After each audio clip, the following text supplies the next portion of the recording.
এই ভিডিওটি যখন আপনারা দেখছেন তার আগেই আপনারা জেনে গিয়েছেন যে ভরতপুরের বিধায়ক হুমায়ুন কবির যে বাবরি মসজিদ নির্মাণ করতে চলেছেন বা শিলান্যাস হবে আগামীকাল 6 তারিখ, এটি আপাতত কলকাতা হাইকোর্ট বন্ধ করছে না। অর্থাৎ তার শিলান্যাস অনুষ্ঠানে কোনো রকম হস্তক্ষেপ করল না কলকাতা হাইকোর্টের প্রধান বিচারপতির ডিভিশন বেঞ্চ। আদালত জানিয়েছে এটি একটি সম্পূর্ণ ধর্মীয় বিষয়, আদালত কোনো হস্তক্ষেপ করবে না। তবে আইন শৃঙ্খলার কোনো পরিস্থিতি তৈরি হলে কেন্দ্র এবং রাজ্য সরকার যৌথভাবে সে সমস্ত বিষয়গুলো মেনটেন করবে। একই সঙ্গে হুমায়ুন কবিরকে জানিয়ে দেওয়া হয়েছে আপনি এমন কিছু করবেন না যাতে আইন শৃঙ্খলার অবনতি হয়, অর্থাৎ আইন শৃঙ্খলা বজায় রেখে আপনি সঠিকভাবে আপনার মসজিদের শিলান্যাস করুন, কোনো বাধা থাকবে না।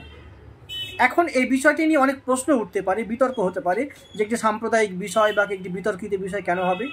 তাহলে এই বিষয়ে আমি বলতে চাই এটি কখনো সাম্প্রদায়িক হতে পারে না। একজন মানুষ তার ধর্মাচরণ করছেন, তাতে কেউ বাধা দিতে পারবে না। একই সঙ্গে কেউ যদি রাম মন্দির তৈরি করতে চান আজকের দিনে বা আগামীকাল, তাতে কোনো বাধা আসার কথা নয়। এখন রাজ্য সরকার বা কেন্দ্র সরকারের দায়িত্ব আইন শৃঙ্খলা পরিস্থিতি বজায় রাখা।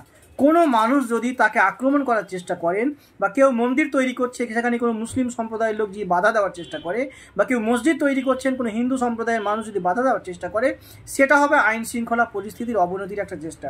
এটা রাজ্য সরকারকে রুখতে হবে। তিনি ধর্মাচরণ করছেন করুন, কোনো আপত্তি থাকার কথা না। একই সঙ্গে মনে রাখতে হবে কোনো ধর্মাচরণ যদি রাজনৈতিক স্বার্থে হয় সেটা কখনো সফল হতে পারে না এবং জনকল্যাণমুখী হতে পারে না। এখন দেখার আগামীতে কি হয়।